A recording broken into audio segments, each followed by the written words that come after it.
consciousness.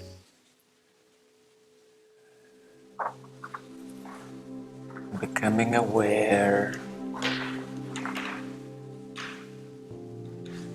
of the journey, of the path, of the distance.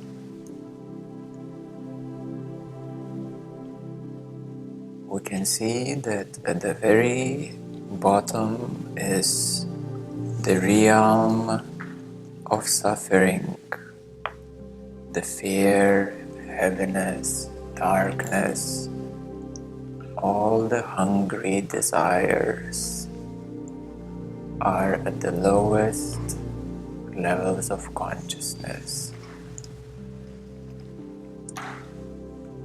In our day-to-day life, people flow in the river of life. Wherever the river takes, people flow in the river of life, very barely noticing or even knowing that they're flowing. You call it your normal day, your normal life. Very rarely actually stepping out of that river of life. It is the life of materialism, of work, of duties, of all the ordinary things, the mundane activities that we perform. Most of the time being spent in thought, in the mind, where one thing follows the second, the lineal causality, the reactive mind, which is seeing the thoughts, reacting to the thoughts, making the journey in the train of the mind. The higher place of being is awareness of our emotions.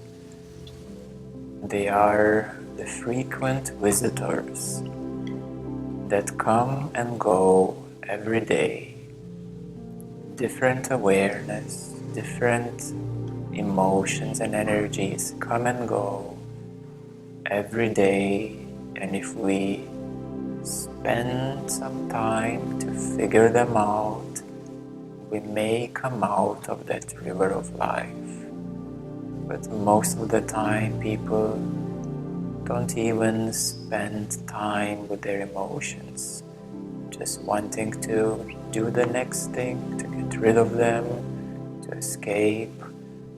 The river still flows with all the obstacles, all the rocks and stones on the way.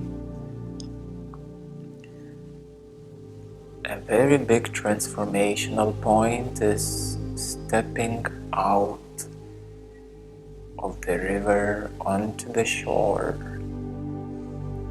to step behind the mind, to step behind the thoughts, to disidentify from you as thoughts. You are not your thoughts, you are not the knowledge.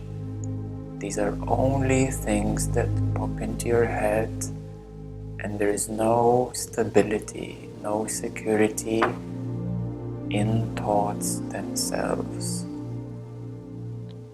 So the next step becomes the self-observation,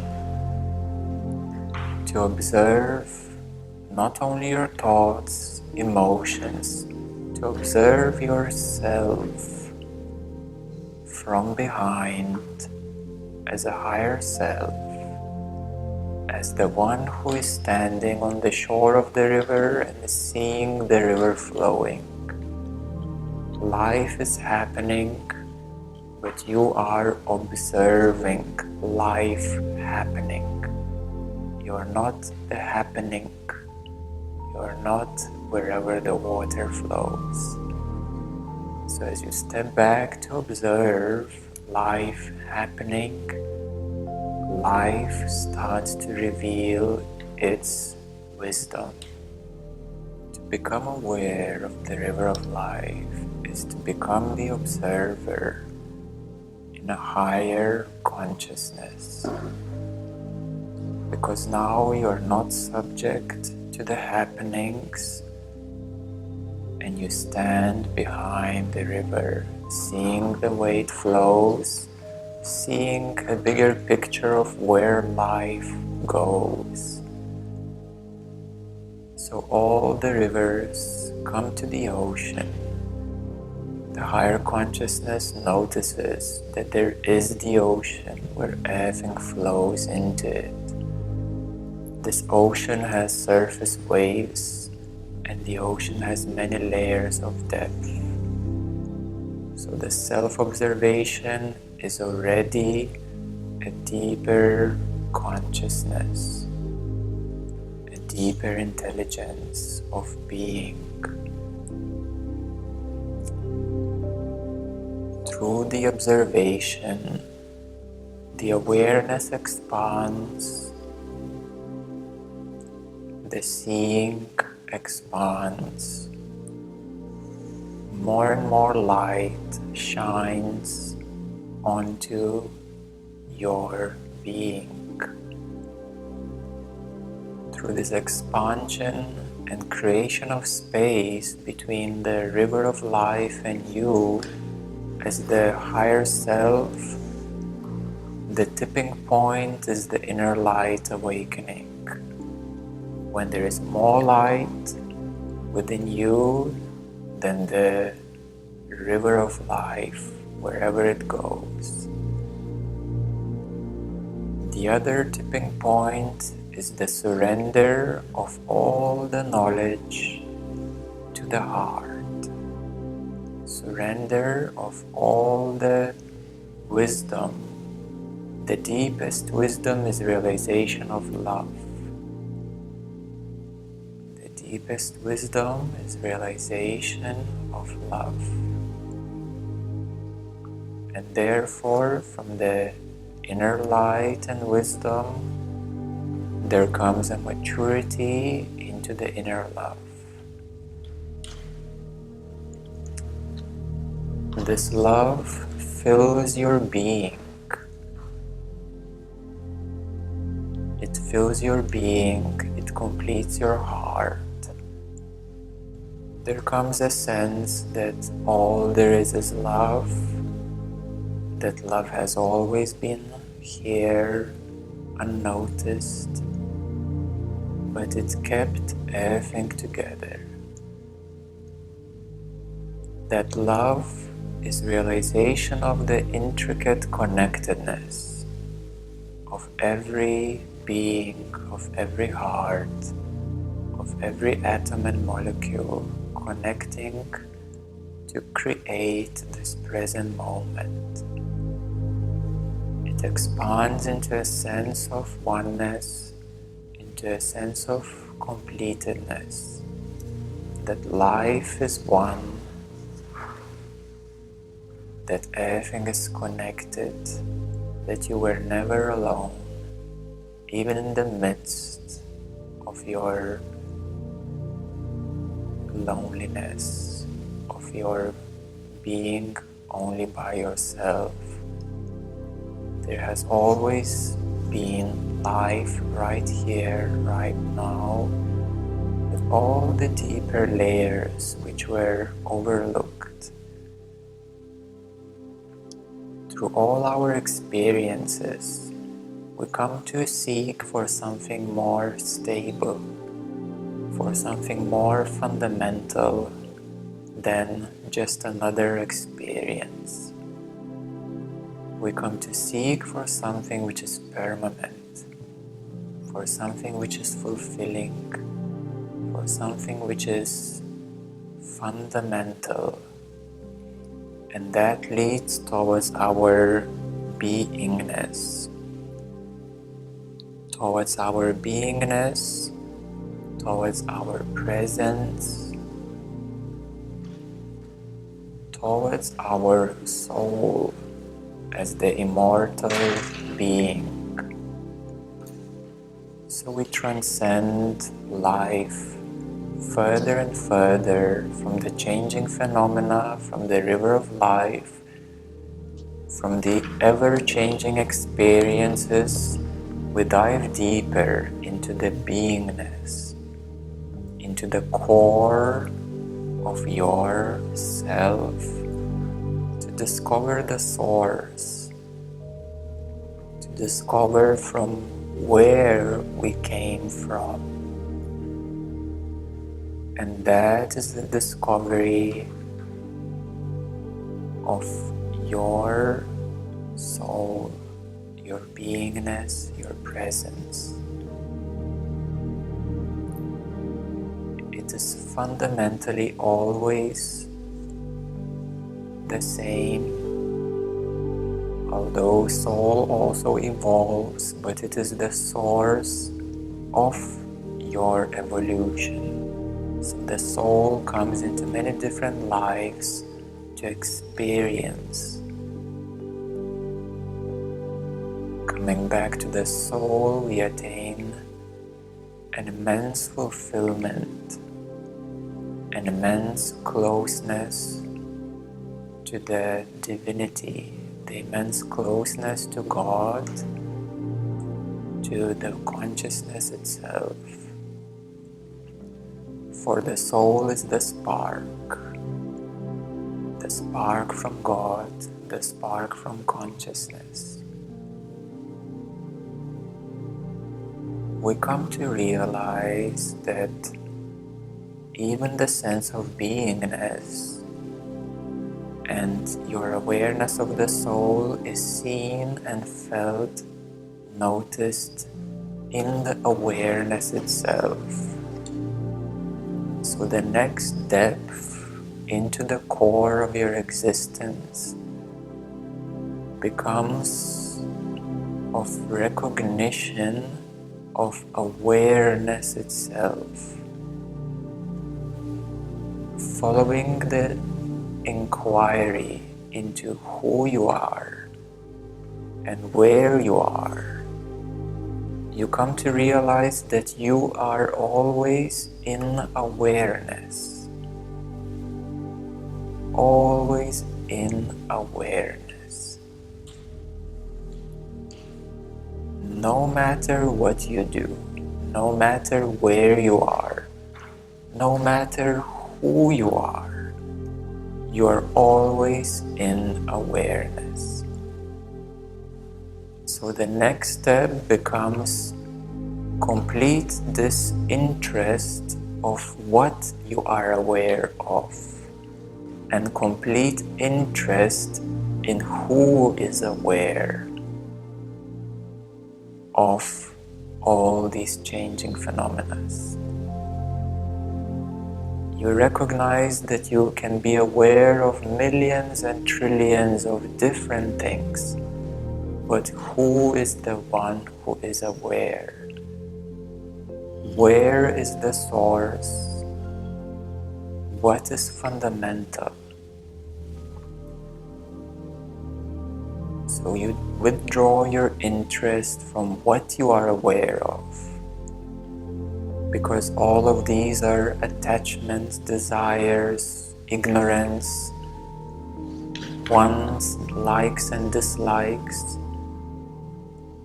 You withdraw your interest completely from objects, from energies, from anything that is appearing, and you place your complete interest into where it is appearing. So the content is no longer of interest, and the key focus is the context of where all of this is happening. Where am I? And who am I?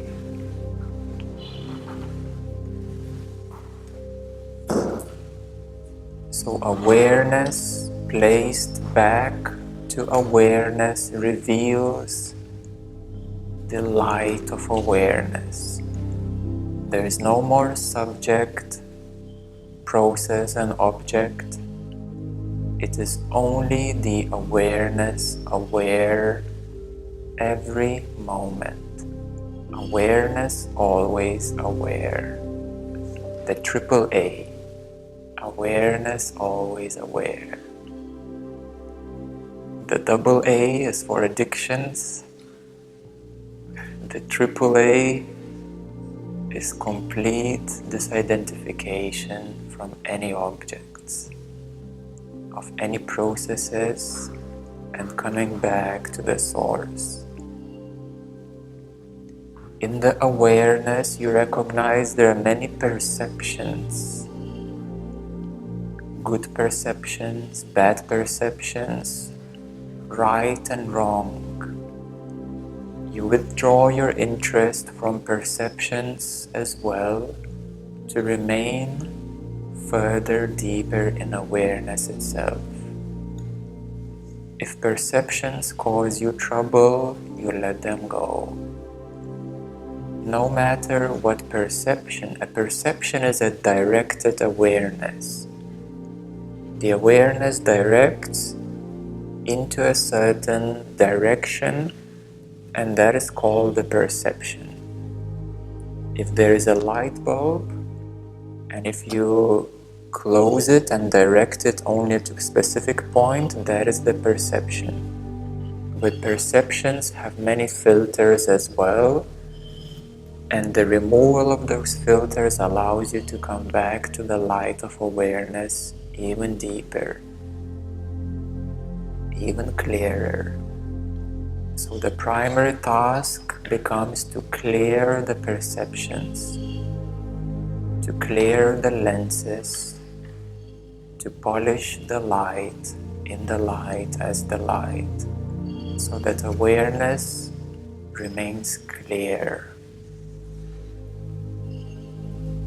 The strength of awareness allows you to transcend the great void, the womb of the universe, to transcend any objects, any appearances, any energies. The strength of light of awareness allows you to transcend the darkness, the womb of the universe. It is that big. It is a multi-dimensional journey. It is the journey through the universe and out the universe.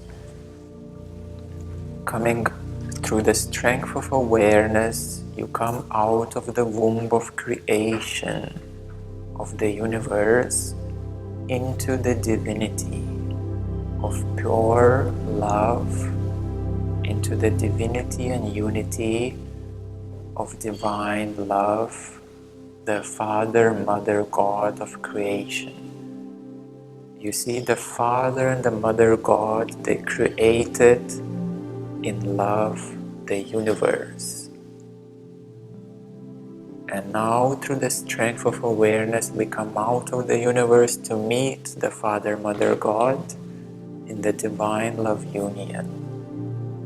So that is the realm of divinity, of gods and goddesses, the celestial divine realm. Further transcending, even withdrawing the interest from all the creations of all the universes, you go further back into the light of awareness, which further reveals the ultimate truths. The ultimate truths of creation, the ultimate truth of existence. So the actual enlightenment truth reveals itself in its full glory. And the final step is to remove all the last bits and pieces, even the interest in the truth, so that only the fundamental and the absolute consciousness remains itself. Even awareness is released, because that was a bridge of strength into the pure consciousness itself. The awareness is the bridge to the pure consciousness itself. The awareness is what gives you the strength to disidentify completely from everything and to transcend the universe. And then you let go of that so that the absolute pure consciousness remains. So that is the greatest journey of your existence, the greatest journey of the soul, the journey without a journey, the journey beyond the soul. Because the soul realizes wherever the journey took it, the source was inside the heart of the soul. So the soul stops journeying and comes back to the heart of the soul, where God, pure consciousness, is revealed as the ultimate infinite creator, as the source of all creations. So this is a beautiful diagram of returning to full consciousness, expanding your awareness back into the self, absolute self consciousness.